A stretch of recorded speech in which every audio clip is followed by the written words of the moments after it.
Hola, bienvenidos sean todos ustedes a uno de los últimos recursos de la asignatura.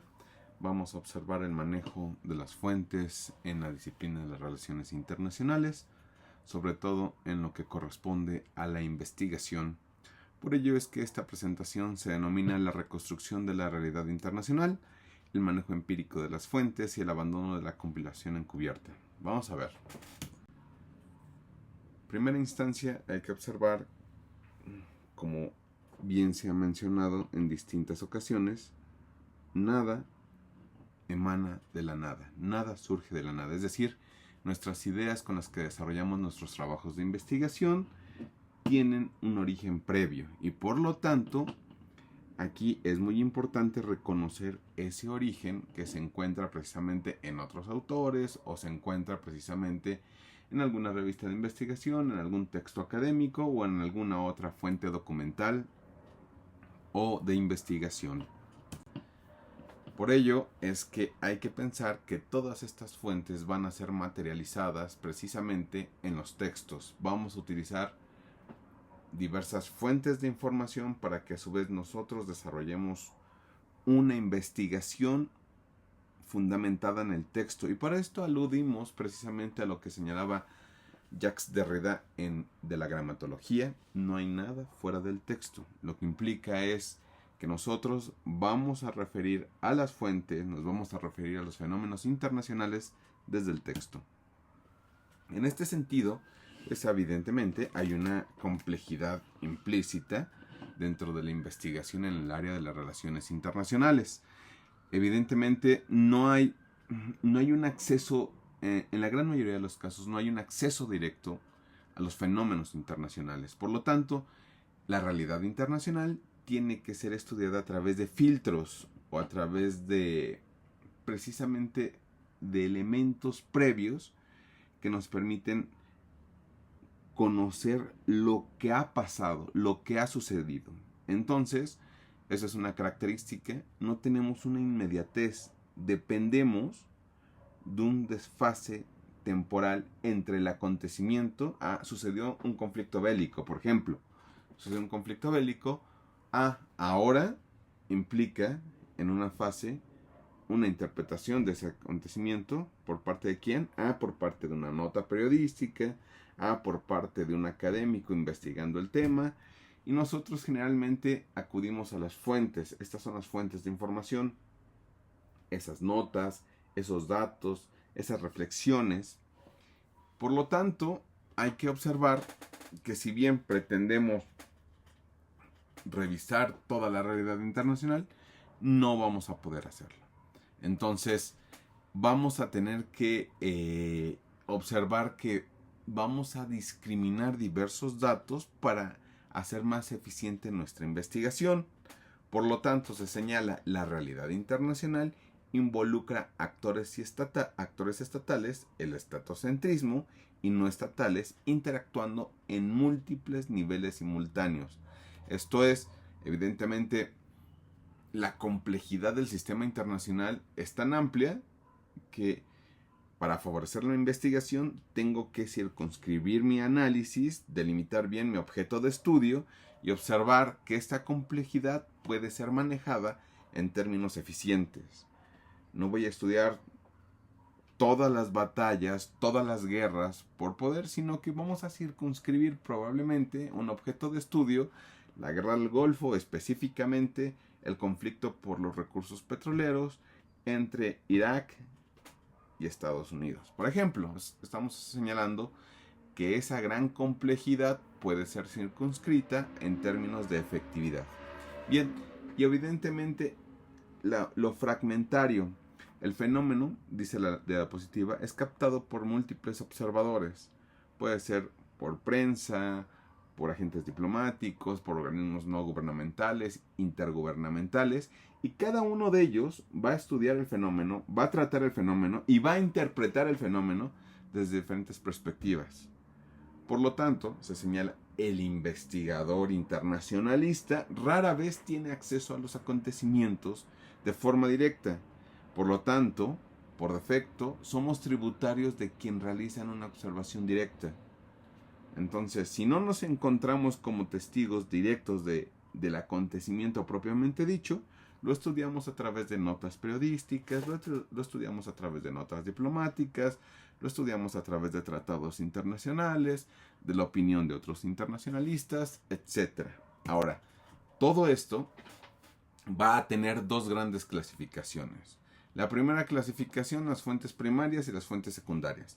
Las fuentes primarias, mucho ojo aquí, se trata de un rol privilegiado, porque se trata de prácticamente ser testigos directos de la información, como si estuviésemos ahí para narrar los acontecimientos tal y como ocurrieron, sin ningún tipo de mediación. Las fuentes secundarias se denominan ya un agente de intermediación, porque obviamente toda interpretación a posteriori va a estar mediada, por ejemplo, por algún texto, por algún periódico, el acontecimiento ya no en sí mismo, sino el acontecimiento tal y como lo narra el Washington Post, o tal y como lo narra The Foreign Affairs, o tal y como lo narra el Reforma en México, por ejemplo. Entonces ya son fuentes que tomaron un acontecimiento y lo interpretaron. Yo estoy aludiendo a ambos. En primera instancia, el ser testigos directo, fuente directa, fuente primaria del acontecimiento, y fuente secundaria. Si ya tomo una interpretación ya dada, una referencia ya dada de alguien más que observó el acontecimiento. En ambos casos se trata de fuentes de la investigación. Ahora, sumamente importante, sumamente pertinente es este análisis de los criterios para selección de uso de las fuentes. No toda la información a la cual acudimos, no toda la información que consultamos nos sirve para los fines de nuestra investigación. Y por lo tanto, la pertinencia es el primer criterio. A ver, la fuente que estamos consultando, sea primaria o secundaria, ¿corresponde directamente con lo que estoy investigando? Es decir, ¿se vincula con lo que estudio? ¿Aporta elementos para que yo pueda profundizar en la temática? Si es así, bien, tenemos el primer criterio. Segundo criterio, coherencia. El segundo criterio de la coherencia es precisamente cuando hay una vinculación entre mis objetos de estudio, mis objetivos de investigación, los objetivos de investigación y la naturaleza de la fuente. Esto para evitar el contradecirnos. Hay una coherencia, es decir, estoy estudiando la guerra del Golfo con los documentos propios de la época.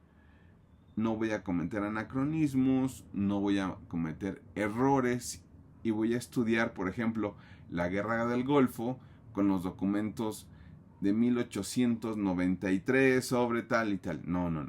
Guerra del Golfo, voy a ser coherente con mi objeto y mis objetivos de investigación. Si mis objetivos son, por ejemplo, calcular los costos en los que incurrieron los actores involucrados en la Guerra del Golfo, pues precisamente mis fuentes estarán en coherencia con ese objetivo. Tercer punto, ser fidedignos. Vamos a tratar de encontrar información académica, información gubernamental, información desarrollada precisamente por fuentes fidedignas, esto es, confiables, que la información que generan estas fuentes sea verificable, sea válida. Si no, nuestras fuentes de información tendrán ese sesgo, tendrán ese margen. Siguiente punto, veracidad. Vamos a señalar que quien está narrando la fuente no está omitiendo deliberadamente algunos aspectos. No, está tratando de desarrollar, de informar los acontecimientos tal cual fueron. Porque si en algún momento la fuente omite, tergiversa información, falta a la verdad. Y por lo tanto, ese documento, esa fuente carecería de autoridad, carecería de cientificidad para ser utilizada en nuestra investigación. Siguiente punto. Vamos a tratar de sesgar nuestras fuentes, sobre todo secundarias, autores que estén vinculados a instituciones académicas, autores que que han desarrollado sus estudios, sus investigaciones con base en un orden, un sistema, un método propio de las relaciones internacionales, que se han desarrollado en organismos intergubernamentales, en organismos no gubernamentales, fuentes de información éticas, metodológicamente hablando. Bien, todos estos elementos son criterios para discriminar el uso de ciertas fuentes, para señalar estas son las fuentes adecuadas y que permiten robustecer mi investigación, y hay fuentes obviamente que no son pertinentes, que no son coherentes con mis objetivos de investigación, que no son fidedignas, que no son veraces y que están desarrolladas con fines, por ejemplo, propagandísticos. Entonces, vamos a tratar de evitar esos elementos teniendo en cuenta estos criterios. Fuentes primarias. Vamos a ser muy gráficos aquí. Documentos propios del fenómeno. Documentos, por ejemplo, la firma de un tratado internacional, un entendimiento diplomático, una conversación epistolar entre los actores, es decir, documentos que amparen el fenómeno cuando se está desarrollando, cuando se está gestando. Y esto incluye también testimonios orales de quienes están, o por escrito, por ejemplo, de quien está ahí situado en donde se está desarrollando el fenómeno. Evidentemente también información diplomática a la cual tengamos acceso por medios legales, es decir, informaciones que los gobiernos ya hayan desclasificado, o información que podamos consultar en los archivos, información que podamos desarrollar precisamente para generar investigaciones. ¿Por qué? Porque evidentemente estas comunicaciones son archivadas, están en un vínculo directo con un acontecimiento muy importante. Vamos a ver ejemplos.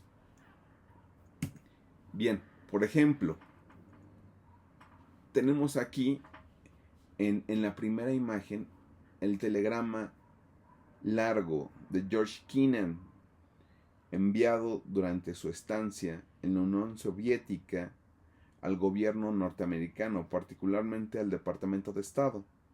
Obviamente es una página solamente, el telegrama es mucho más largo, ustedes lo pueden consultar en línea, es una información pública, evidentemente, ya al alcance de todos, pero que es una fuente importantísima para quien estudia, por ejemplo, Guerra Fría, para quien estudia política de la contención, para quien estudia, por ejemplo, los efectos de la política de la contención en México o en la política exterior mexicana. Es decir, es una fuente insoslayable para conocer las decisiones de los actores de la época.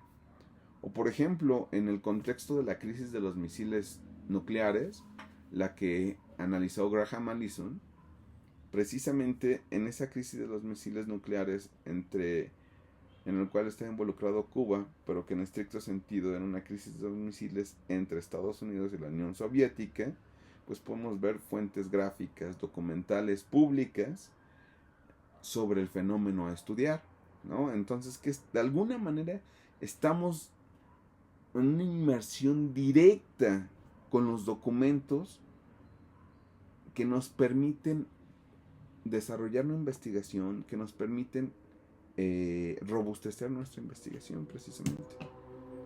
Aquí, por ejemplo, vemos a un teórico muy importante, precisamente Foucault, en un trabajo específico cubriendo la revolución islámica en Irán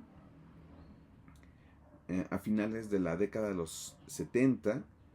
Precisamente se le encarga a Foucault la tarea de dar cuenta de esta revolución islámica que tiene un efecto fundamental en las relaciones internacionales. sobre todo precisamente en lo que va a ser la guerra del Golfo, va a ser precisamente la guerra contra el terrorismo, los múltiples elementos que van a situar, por ejemplo, la política exterior norteamericana en la región. Entonces, Foucault observa, describe cómo se va gestando esta revolución islámica, y esto lo hace como testigo de los hechos. Esto es otra forma de investigar, esta es otra forma de acercarse a la realidad internacional, precisamente. Igual, como lo hemos señalado, un intercambio epistolar, en este caso entre Kennan y Kennedy. Todo esto puede ser consultado precisamente en los archivos históricos vinculados o desarrollados ex profeso la política exterior. En México tenemos, por ejemplo, el acceso en línea al archivo histórico digital de la Secretaría de Relaciones Exteriores, sumamente importante para el desarrollo de investigaciones en materia de relaciones internacionales. Otra manera de acercarse precisamente a la investigación lo desarrolla The Watson School of International and Public Affairs, esto de la Universidad de Brown, en donde de forma muy interesante ellos evalúan los costos de la guerra post acontecimientos del 9/11.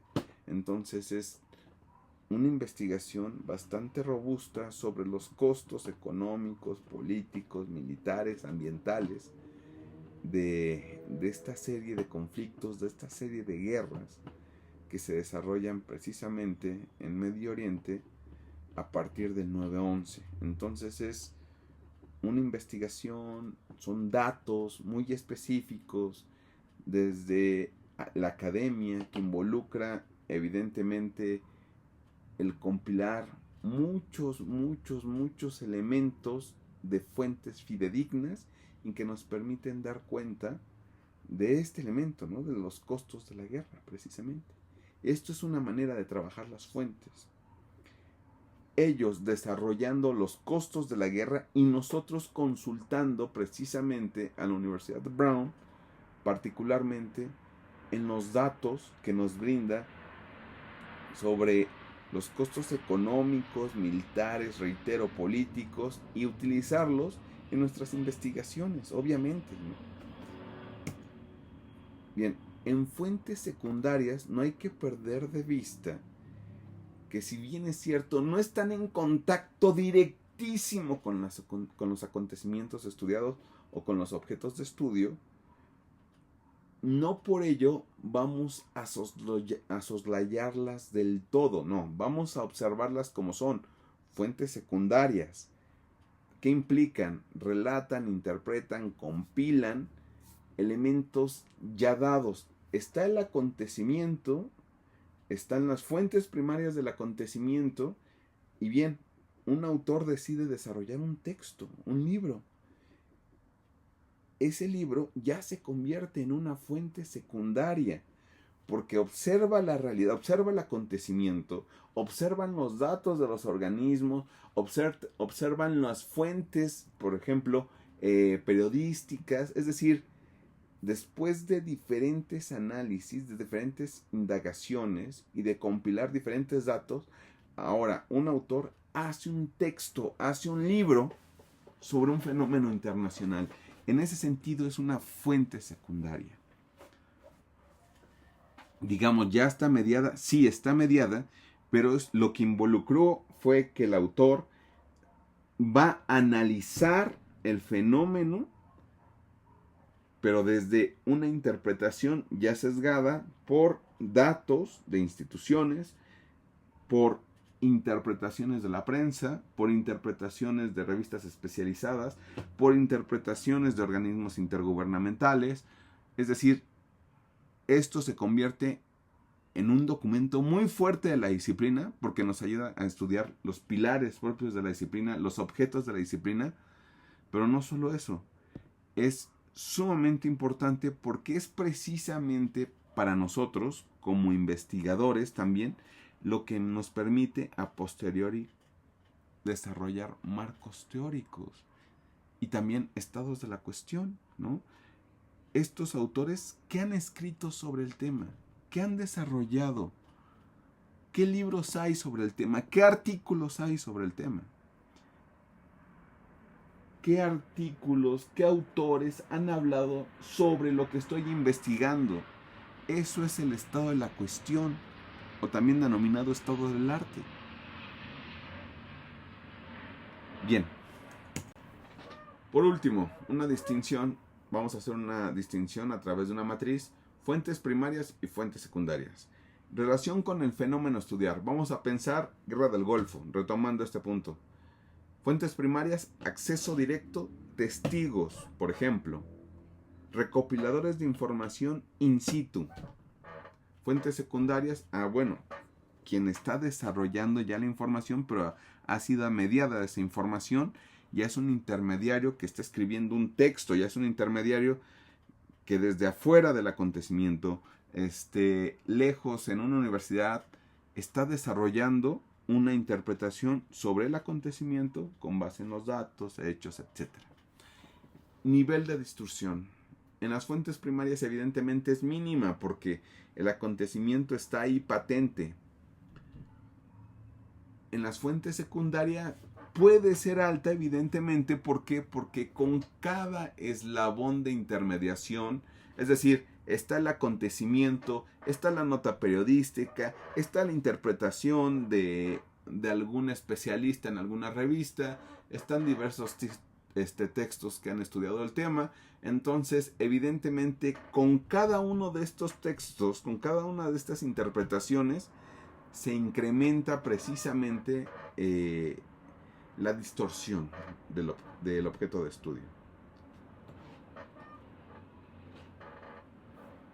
Accesibilidad. Generalmente, estar en el acontecimiento no es viable para diversos investigadores. Esto se vuelve complejo, inclusive restringido, ¿no? Imagínense estar como corresponsal en alguna guerra. No es simple y no es sencillo, evidentemente. Entonces, es sumamente complejo estar ahí durante el acontecimiento, ser testigos del acontecimiento, por ejemplo, estoy estudiando la perestroika, el glasnost, estoy estudiando la Guerra Fría, y evidentemente un acontecimiento sumamente relevante es la caída del muro de Berlín. Bien, en el 2026, hablar de la caída del muro de Berlín, pues se han escrito numerosos textos, numerosas explicaciones, que eso restringe que yo de alguna manera pude haber estado en la caída del muro de Berlín. Entonces, este hecho histórico lo que determina es mi acceso al fenómeno, pero generalmente ya mediado a través de fuentes secundarias. Ahí se señala la accesibilidad alta, archivos públicos, bibliotecas, internet, las fuentes secundarias, digamos, tenemos un acceso mucho más rápido, mucho más eficiente, sobre todo a través de la biblioteca de la Universidad Nacional Autónoma de México. Tenemos acceso a diferentes recursos que nos permiten precisamente la consulta de textos, consulta de periódicos, consulta de revistas especializadas, etc. Y por último, el rol metodológico. Se trata en fuentes primarias de una reconstrucción empírica y prueba definitiva de los acontecimientos, mientras que en las fuentes secundarias, definir el estado de la cuestión y proveer contexto. ¿A qué se refiere? En las fuentes secundarias, estos textos permiten definir dónde se encuentra la investigación y generan un contexto histórico de la misma. Bien, esto ha sido todo por el día de hoy. Muchas gracias por su atención y nos vemos en la próxima entrega. Saludos.